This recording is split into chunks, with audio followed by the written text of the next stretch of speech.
This is Pat Prescott, host of Favorite Things. You know, just like you at home, we here at WBGO are paying tribute to the life and musical legacy of David Sanborn. I started radio in 1975, and that was the same year that David's first solo project was released. I have played his music ever since, and I'm honored to have gotten to know him as a friend. You know, back in 2010, the late, great Michael Bourne interviewed David Sanborn on WBGO. They both grew up in St. Louis, and they both had such a tremendous love and respect for the music. So it's no surprise that that conversation was both intimate and insightful. And obviously, at this point, it's priceless. We're going to share highlights from that conversation, along with some Sanborn favorites, as we honor the memory and music of David Sanborn. But you got started wanting to play by listening to KATZ. Yeah, really, and here in the Ray Charles Band at Kiel Auditorium. Yep. You know, you remember when the St. Louis Hawks? Absolutely. There was one year, or it might have been more than 1 year, where there was a concert series after the game. Yeah. And Basie played there, Stan Kenton. I was at the Stan Kenton. Yeah. And Cannonball Adderley and Wes Montgomery. Yeah. And the four freshmen, I remember. Right, exactly. And, Ray Charles played there. And they would actually play on the court sometimes. Yeah. Yeah, right, yeah. Right, and then sometimes there was, I remember there was back toward the end. Yeah, back toward the end. Yeah. Yeah. And that was it. That's when the lights went on for me. We were talking about Ray Charles, and I asked you to pick a Ray Charles record. Well, I thought I'd pick Come Rain or Come Shine just because it's a sentimental favorite. For me, I just love that song, and there's something about it that's just really touching about the way he does it. Just so soulful, and it's that in that big kind of syrupy, background of like strings and voices and stuff that, gets kind of maligned by a lot of people. It's not that raw stuff that he usually does that I prefer actually, but something about this tune and just him singing it, especially at the end. It's just, and here it's a song by Harold Arlen and Johnny Mercer. Johnny Mercer, you got the son of a cantor from Buffalo, who every note the cat composed is like drenched in the blues somehow. And then Johnny Mercer from Savannah, Georgia. Yeah, he's got that whole thing here. So even in the ballads, you think that's not a blues. It's got the blues at the heart of it, yes, right it does. there. That's right. And everything Ray Charles sang at the heart of it. That's right. I'm gonna love you like no one's loved you, come rain or come shine.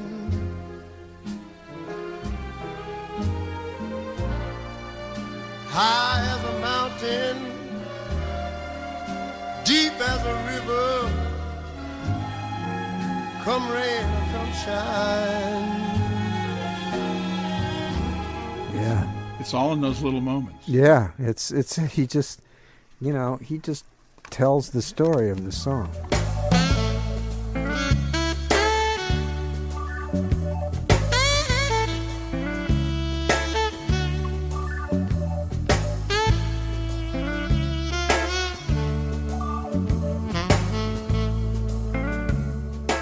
And you've been lucky because you've been able to do some of that after a while. I mean, you've been able to, I want to play with Ornette Coleman, or I want to play, I want to play this music. I want to do what I want to do. Well, it's all about a matter of making those choices, and just committing to them.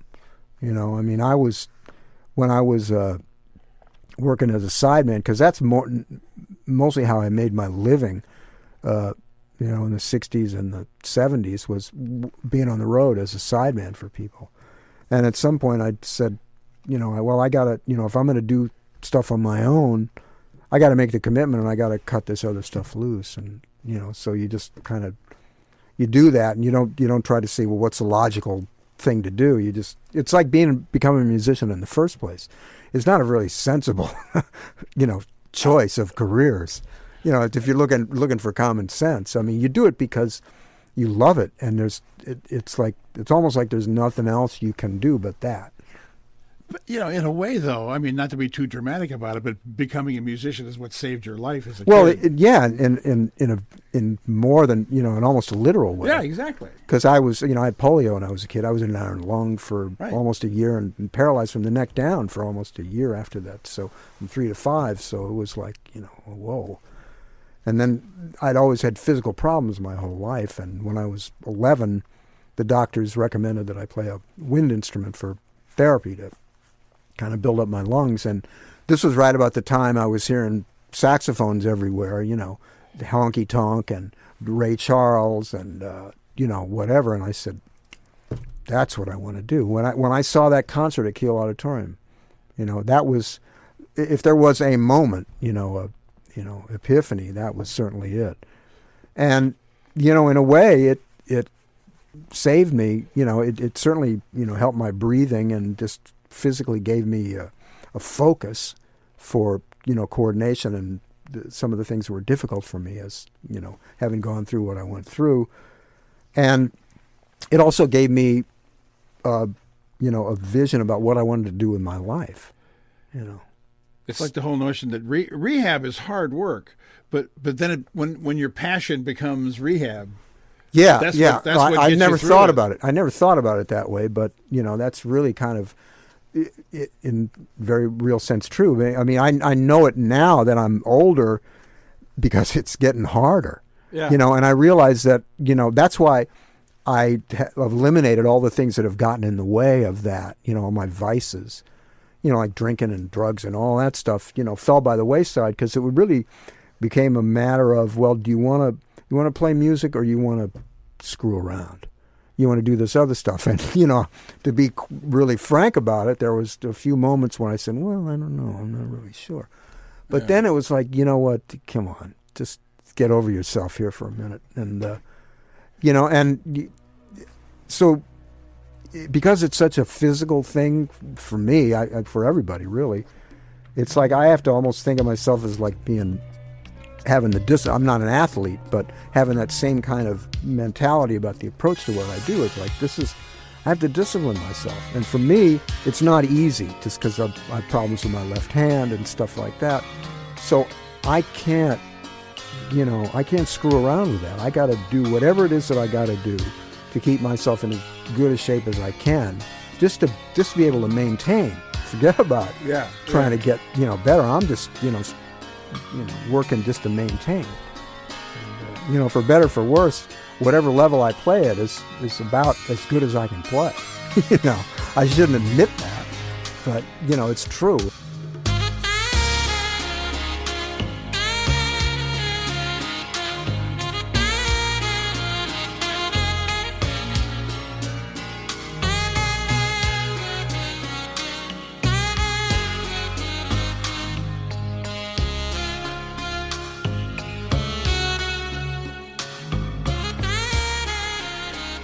I wanted to talk about this Butterfield Blues Band because this is the first band. That's the first blues record I ever bought. Was the first one. The very first one, yeah, Bourne in Chicago, and all that. Right. You know, and I'm frankly, I bought it because Sam Lay was the drummer and he had gold shoes. Yeah. And I was a drummer. It was very impressive. Yeah, those gold I shoes. sang Mojo with a rock band, so he sang Mojo. And the way he played on the crown of the cymbal like that. Yeah. But you came into the Butterfield Band and after Bloomfield, right when Bloomfield left, he split to form the Electric Flag, and Butterfield hired horn players, and that was it for me. And here's your first solo, right? In My Own Dream and Last Hope's Gone. I think In My Own Dream was the first one. On the soprano. On the soprano, yeah. I'd gotten it 2 days earlier, and it got stolen a day or so later. And you never played the soprano again? Very rarely. I played it very rarely, but that particular soprano was a real special, kind of an old busher. And who did the arrangements on this? We kind of worked them up together. I don't remember. I don't think anybody did it per se. Somebody, either Dinwiddie or Keith Johnson, did the horn arrangement, the little background stuff. But, here's David Sanborn, way back when. How old were you? 21.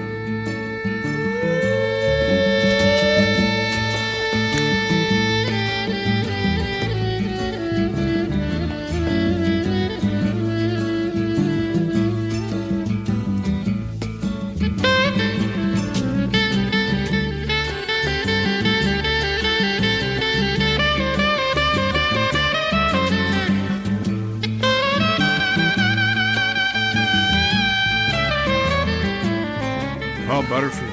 Yeah, And David Sanborn solo that's right. Yeah. on Jazz 88. That's from the Electra Years collection. And your first solo with them. Yeah.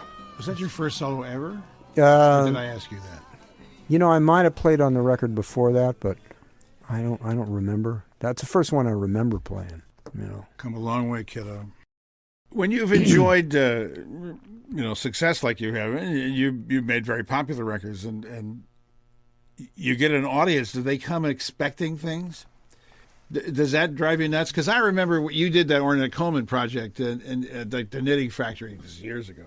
oh yeah, And it's like, but people wanted to hear, something groovier or something. It's like, well, this is just as much me.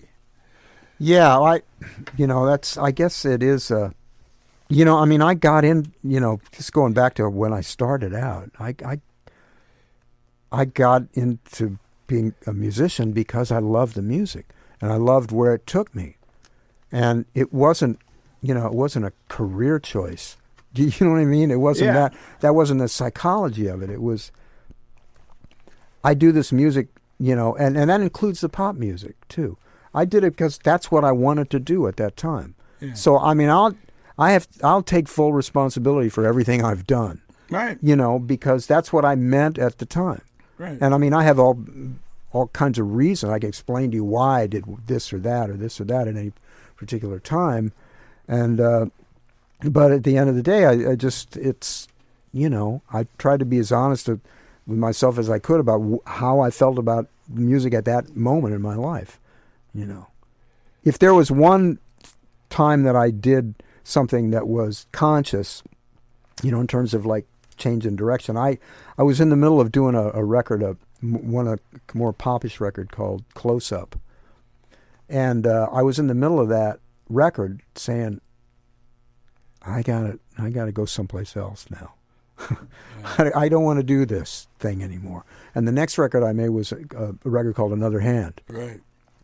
Which was with Bill Frisell and Charlie Hayden, and Joey Barron was on some stuff. Jack DeJohnette was on some stuff. Mulgrew Miller, different people, and that was a conscious effort. I still did on that album what I wanted to do, what felt right for me to do, but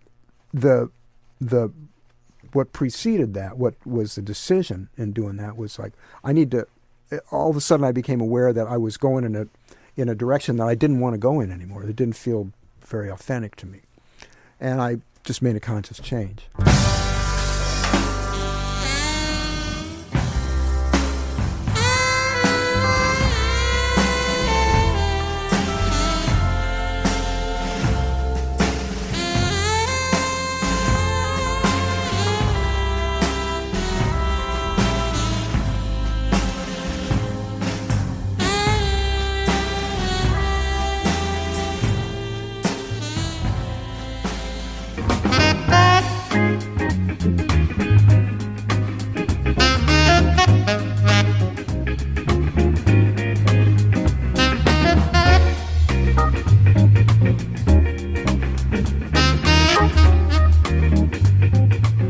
Crawford and Jimmy McGriff, a little bit south of East St. Louis. Wow.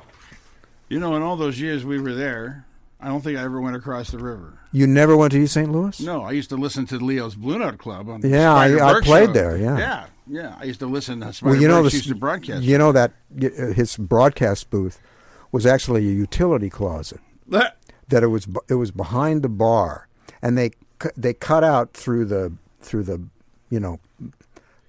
so what do you call it, plasterboard? Yeah. Cut out this thing, looked like with shears or something, this thing, and they masking taped a piece of plexiglass over that so he could see into the room. But the room was, really like a little utility closet, and there was no soundproofing.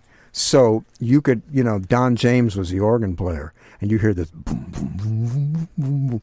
You could hear the bottom end of the organ play back, through all of his when he was talking. So David Sanborn is with me here talking about St. Louis when we were kids. Yeah.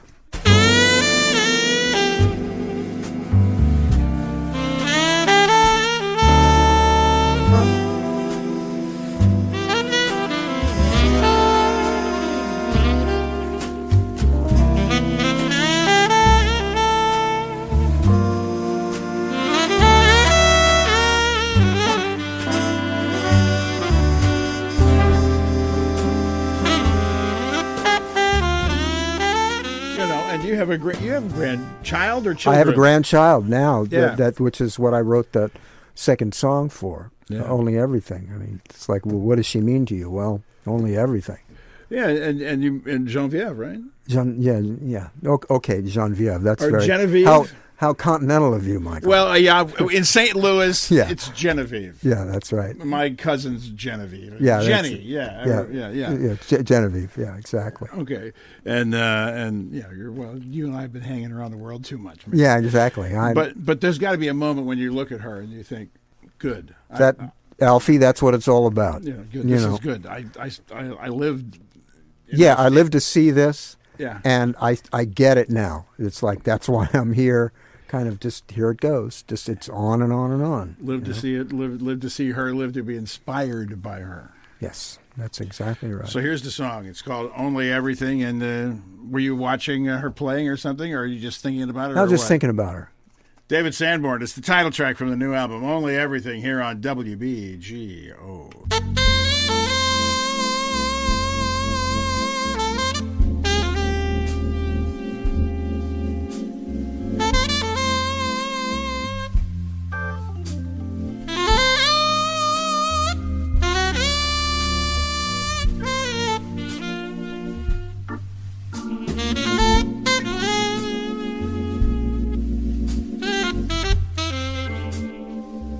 David Sanborn, good to have him here on WBGO.